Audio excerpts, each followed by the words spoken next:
Hello and welcome to our cottage garden. I'm really excited about today's video. We are just going to be planting up our cottage borders, specifically the shade borders. See how it's a little bit shadier behind me? It's such a beautiful May day. Oh my gosh, there's like this perfect breeze. It's in the 60s. It's gorgeous. I am just so excited about the annuals that we've picked out for this area. So as you can see, our blue moon phlox is in bloom right behind me, and we're just gonna be planting up the sides of our cobblestone path. It's so pretty, but see how it's a little bit shady over there? That gets some really nice dappled shade. Well, we're gonna be planting up some things here. We're gonna be planting up some annuals underneath our beautiful hydrangea standards. So let me show you what gorgeous things we have. So these are the flats that we're gonna be focusing on today. I'm gonna be sprinkling in this big white begonia into the back of those cottage borders. And then we have this beautiful sun patient here. I love putting these at the end of our pathway underneath our hydrangea standards back there because they just provide this glimmering color at the edge of the border. So it's just a wonderful way of kind of drawing your eyes down. So we're gonna do a couple of little clusters of these on either side of the door at the ground. It'll be so, so pretty. They're all budded up. Let me give you some stats on these. Isn't that just such a gorgeous color? Oh, and it's gonna be so nice to kind of replace the pink and purple pride tulips that we have right now. So this one, it grows 16 to 30 inches tall, and you can space them 14 to 20 inches apart, sun to part shade. So they are just such a fantastic flower. This one is the Sun Patience Compact Lilac, and it's a very vibrant color. Even though it says lilac, I could compare it to a lilac. It looks more like our prairie fire crabapple. It's very, very vibrant, and it works so well in shady areas for us. So we're gonna plant those at the edge of the path, and then at the front of the cottage borders, right kind of spilling out of the gate, we're gonna do this other one. It's a Sun Patience again, but it's this, they call it lavender, but it's just a softer purple. It's such a pretty color. Oh my gosh. So I think this is similar stats on this one. Yeah, this is the Sun Patience Compact Lavender. And again, sun or shade. So this one is sun or shade, 14 to 24 inches apart, 16 to 30 inches tall. So slightly different there. But that one is the Sun Patience Compact Lavender. We have so many black flies right now, I might have to get a punk. And you might see Bert in the background, my husband. He is fixing our fence. We got about 5 feet of snow at one point just piled up against the fence. So we're having to fix that because every time that the snow plow would come by, it would just like stack it up and kind of move it over. The joys of living in the Northeast. But I think that's gonna look so pretty spilling out of the fence in the front, which gets some dappled sun in the morning, a lot of shade, and then in the afternoon for like about 2 hours, it gets some sun. So I think these are gonna be perfect for that location. But let me set you up and then I'll have a little chat with you about the rest of these beautiful flowers. So this flat is all spoken for. These are gonna go at the end of the path, and these are gonna go right at the front here by the white picket fence. This next one that I wanted to share with you is this gorgeous double impatient. It's the Glimmer Apple Blossom. It's a very typical apple blossom, an ivory kissed with pink in the center.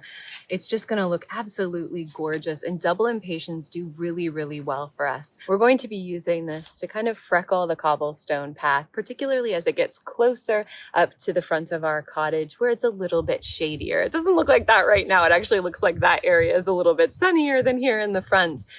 But that's because the sun is starting to set over the mountain. But this is just a really beautiful one. I'm excited to grow it. We've grown double impatiens before, the wisteria, Rockapokal wisteria double impatient, white impatiens. We've done apple blossoms in the back of this border here where you're seeing those forget-me-nots and the orange and purple and pink pride tulips in the back of the long borders. But I'm so excited to try this one in the front of our borders. I'm hoping that we're able to get the Rockapokal wisteria because I think this with the apple blossom, that pairing would be so gorgeous together. We have a couple of really sunny spots. And for us, because we have so many slugs and snails, petunias can be a little bit tricky for us. But that's why I love to do petunias that are really, really vigorous growers. Things like super petunias, especially Vistas from Proven Winners. This is the Super Petunia Vista Bubblegum. And we haven't actually grown this one here. We've grown it in our California garden and loved it. But I'm so excited to grow these in the sunniest part of our border. We're gonna kind of have them, really big bumble. We're gonna kind of have them on either side of the path. And I think spilling over this is gonna look absolutely gorgeous. I'm so excited about that. Also, we have the cashmere Superbena. And so the pink of that I think is gonna look so beautiful with this pink. Then we have this Super Petunia Mini Vista Plum Veins. I think the Mini Vistas are so gorgeous and they are really vigorous, so they compete with the slugs, which is really, really nice.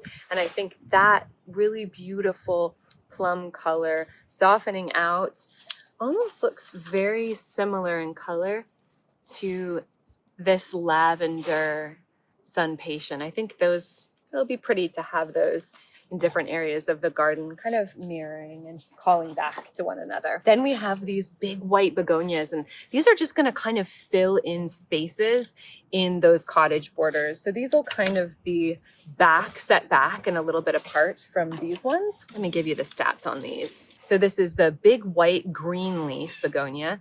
I do these in our window boxes, and we'll probably do that here once the violas that are up there start looking kind of rough. These do so well for us. They get on the bigger side, and they're so cute, these little cups of leaves, because the little frogs, tree frogs, like to sleep in there. It's so sweet and charming to have those in our window boxes. Sun to Parch Sun, 12 inches apart. They grow 24 to 30 inches tall, and they really do. They grow quite tall for us. So that's really, really lovely. And I think that's pretty much it. We have tons of other things here, really fun things for projects that we're going to be doing here pretty soon. But let's go ahead and get these planted up.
So as you can see, it's just a tremendous amount of work to do a small amount when you live on a mountainside with so much rocky soil. Even though we have been amending the soil for years and we have been mulching it and digging it up and filling it in, it just still has so many rocks in it.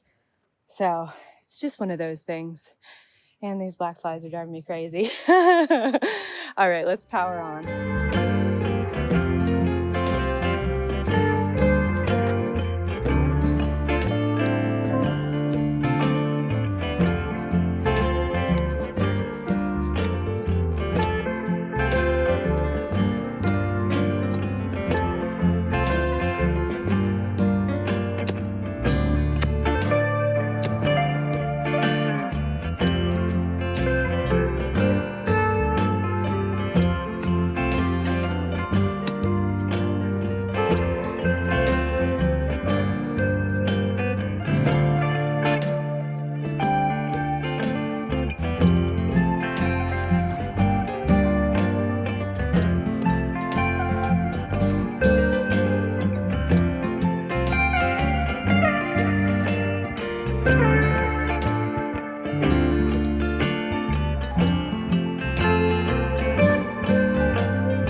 Okay, we're running into a bunch of rocks over in the long borders at the front of the picket fence. So I'm excited to dive in here on either side of the cobblestone path closer to the front of the cottage. So I'm gonna go ahead and try to space out these impatiens, and the white begonias are gonna go slightly behind there. I am such a mess. My face is so dirty and so are my hands, but that's okay. Let's go ahead and get all these in.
Man, I had a whale of a time trying to space these out with all of the perennials that we have here.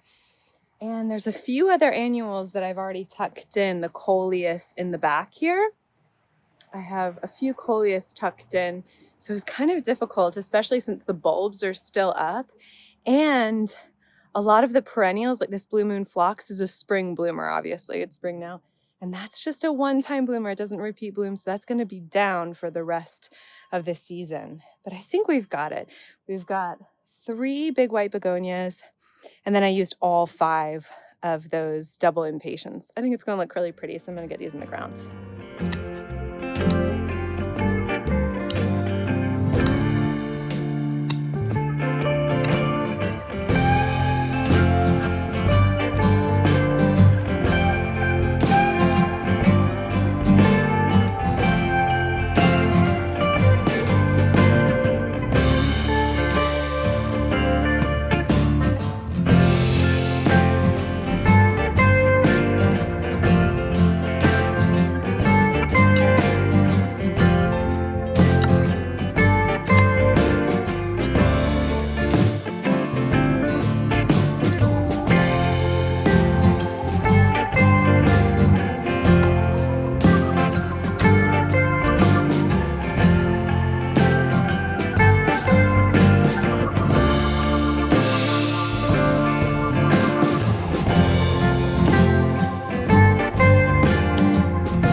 Boy, oh boy, those rocks, they're there.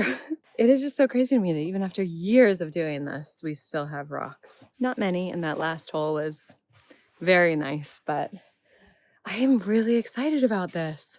I think this is going to be so beautiful. I'm really excited to get our hands on those beautiful double wisteria impatiens. Can you see the black flies?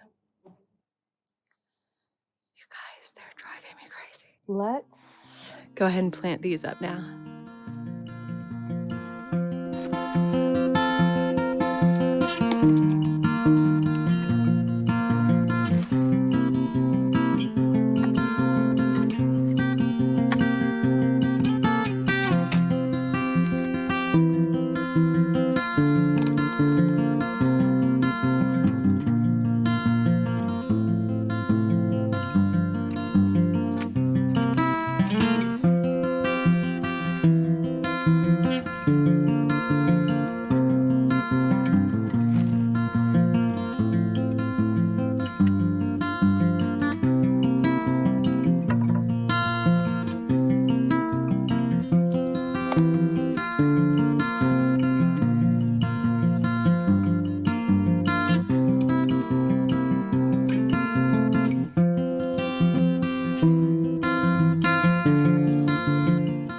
Man, I have dirt all over my face. I also have a helper. Bert finished with the fence, and now he's gonna help me plant the last few annuals. Man, these were a doozy. It was like a puzzle trying to figure out where to place these. That's kind of the way it is sometimes when you're working around your perennials, and also, you know, just with the spacing of the annuals and kind of remembering from last year how big they actually got in our garden and stuff. Hey, Bert. Hey. Hey, handsome. Let's figure out these last ones here.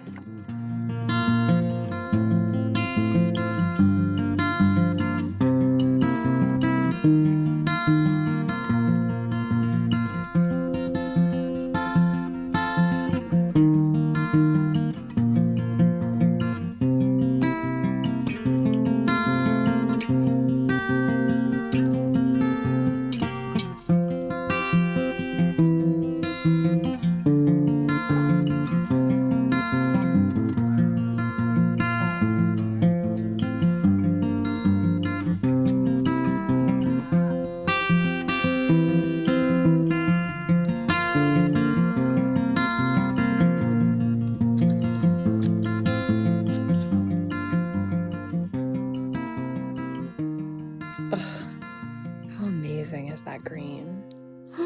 Love it. All right, so now I'm just gonna tour you around a little bit. Here we placed those beautiful lavender sun patiens. And I think those are gonna look so pretty. Did you see this clematis is all budded up? So that's just gonna bloom throughout here. And the Zephyrine Druin Rose, that'll look so pretty and cheerful to have those. And spoiler, we're also going to be planting the same ones in the pots lining the driveway. So I think that'll be a really nice cohesion. And then same on this side, kind of spilling over with the clematis in between. That would be so pretty for the picket fence. I love that. And then we can come on down.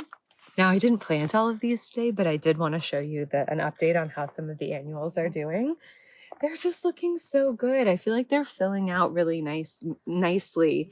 It's the Cashmere Superbena. Our salvias are looking great. This Hoopla Vivid Orchid, I just absolutely love. And it's so, my hands are so dirty, but it's so fun to see that with the snowflakes still in place. I love it. And then here, this was kind of tricky to figure out. So I didn't want to do the verbena here. It's a purple verbena. I didn't want to do that next to the bubblegum supertunia. I thought that might be too much of a contrast, but we just couldn't figure out the placement with these ones. But I think we ended up with a really good little mix here. So we have this supertunia mini vista plum veined, and that is just gorgeous. It's like a Bordeaux, but a kind of a softer pink. It's really beautiful.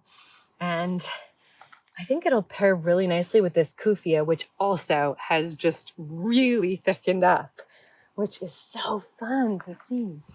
Then we've repeated the plum veined on this side of our little path there. And then we put our Supertunia Vista bubblegums here. That'll fill in this area. Kind of shifted this little pink sedum that way a bit. Not an annual, but that was in order to accommodate for everything.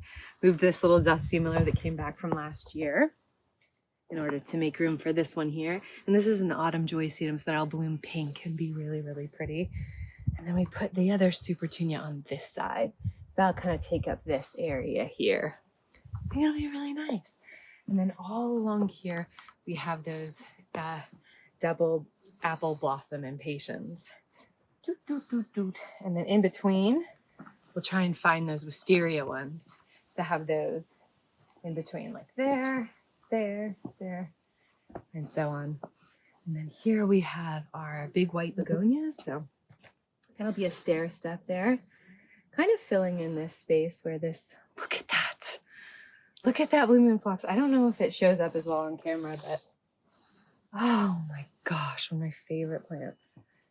But yeah, I think that'll be really nice to have these big white begonias kind of taking over that space with then the coleus behind them. That'll be really pretty. And then here, we did those sun patiens again, here underneath our hydrangea standards. And I just think that's gonna look so nice, really draw you down. And now really all we have to do is fill in these borders. I want to get a couple more annuals for that. And then hopefully we'll do a bunch of annuals in our dining garden. I think that'll be so much fun. But yeah, we are getting eaten alive by these black flies. I remember before I moved to Vermont, I read a blog that was like, if you can survive the winter, the black flies will kill you. And I didn't really, I was like, oh, you know, it's fine. But they killing us. They will test you. They will test you. Thank you so much for joining us. We're gonna go get cleaned off and then maybe go to the lake, take a little swim with George. All right, I hope you're having a great day and we'll see you again in the next one. Okay, bye. Stay the black fly free in your garden. Happy gardening, bye.